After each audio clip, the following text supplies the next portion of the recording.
नमस्कार, आप देख रहे हैं वीके न्यूज और मैं युधिष्ठिर उपाध्याय।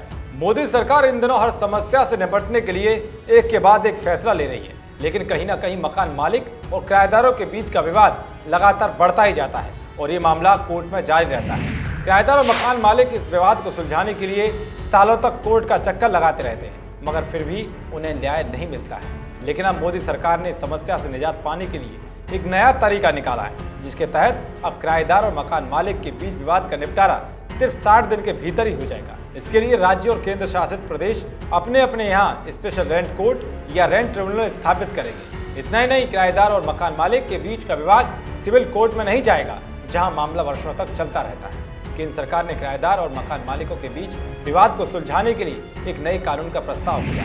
माना जा रहा है कि केंद्र के इस कानून से मकान मालिकों के साथ साथ किराएदारों के हितों की भी रक्षा होगी। नए कानून से उम्मीद है कि मकान मालिक अपने खाली फ्लैट या मकान किराए पर देने से नहीं डरेंगे। सरकार के इस कदम का उद्देश्य देश में भवनों के किराए का नियमन करना है। बता दें, केंद्रीय वित्त मंत्री निर्मला सीतारमण ने संसद में 2019 का केंद्रीय बजट पेश करते हुए इस संबंध में नए कानून की घोषणा की थी। केंद्र के नए कानून के प्रस्ताव के मुताबिक मकान मालिक किराए की समीक्षा करने से पहले 3 महीने का लिखित नोटिस देगा। प्रस्तावित कानून जिला कलेक्ट्रेट को किराया प्राधिकार के तौर पर नियुक्त करने और निर्धारित समय सीमा से अधिक वक्त तक रहने पर भारी जुर्माना लगाए जाने की भी हिमायत की गई है। यानी कि जहां एक तरफ किराएदारों के लिए इस नियम से बड़ी राहत है, तो वहीं ये नियम उन पर भारी भी पड़ सकता है। इसके मुताबिक यदि किराएदार निर्धारित समय सीमा से अधिक वक्त तक रहता है तो उसे 2 महीने तक दोगुना किराया और उसके बाद 4 गुना किराया अदा करना होगा। किराएदार से अग्रिम राशि के तौर पर मकान मालिक के पास जमा की जाने वाली राशि अधिकतम 2 महीने का किराया होगी।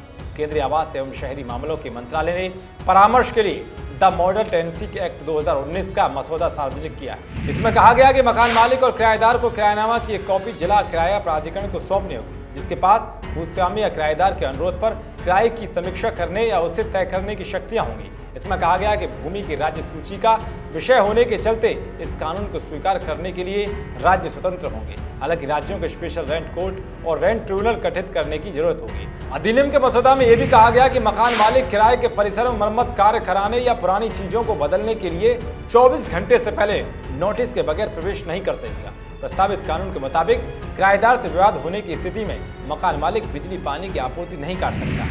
जिस तरह से मोदी सरकार ने किराएदार और मकान मालिक के बीच के विवाद को सुलझाने के लिए एक नए कानून की घोषणा की है, उस पर आपकी क्या राय है कमेंट बॉक्स में जरूर बताएं। देश और दुनिया की तमाम खबरों को पाने के लिए देखते रहिए वीके न्यूज। शुक्रिया।